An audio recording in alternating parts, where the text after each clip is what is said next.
today I want to talk a little bit about chipping round the green. I posted my last video on short games, so hopefully you've got the technique right now, building it around your right knee like I spoke about in my other video.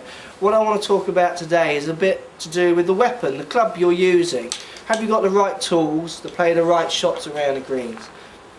Get loads of customers, loads of pupils coming to me trying to get a bit of backspin on their chip shots, a bit of stop, bit of control when it hits the green.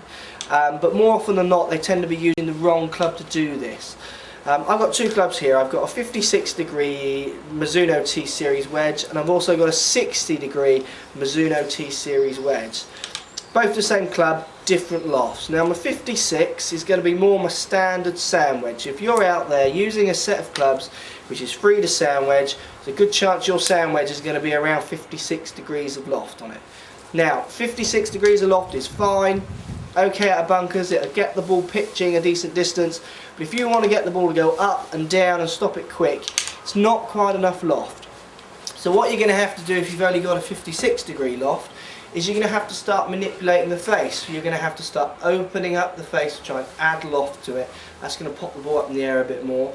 Now the trouble, if you start manipulating the angles on the club, the shot gets more difficult. The results are impressive. You put more spin on it when you do it this way, it looks good, but when it goes wrong you tend to knife them with the front edge, they shoot low, they'll travel 40 yards when they should be only going 10. So what you should really be doing is getting your hands on what we call a lob wedge. So I've got here, like I say, the 60 degree. This is one of the most lofted clubs you can get. I've seen 64s and 62s. You won't find many good manufacturers making a club with that amount of loft because it won't tend to sink in with your sand wedge. So what I mean by that is you are really only looking for around 4 to 5 degree difference between each club. So if you go from a 56 up to a 64 in your lob wedge, you can have a bit of a gap. You can have a club that just goes straight up, but you ain't going to have a club that then goes forward as well. So we're looking for 60 degree lob wedge. What I'm going to do is just play a shot with this one and show you the contrast between a 60 and a 56. I'm going to hit a shot with the 60 degree first. So what's happened, that ball's popped right up in the air, it's taken one bounce and then stopped dead.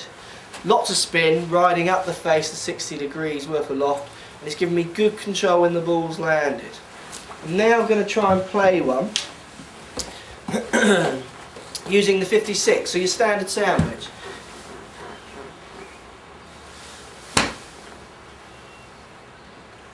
Okay, so that club's taken, I've hit a nice shot with that club, that ball's taken a good 2 bounces, 2 hops forward, then slowed down and rolled a little bit. Certainly less control with a 56, better for pitching, 50 yard kind of shots plus. If you want to get the ball around the green stopping, you've got to look at getting a lob wedge in your bag if you haven't already got one.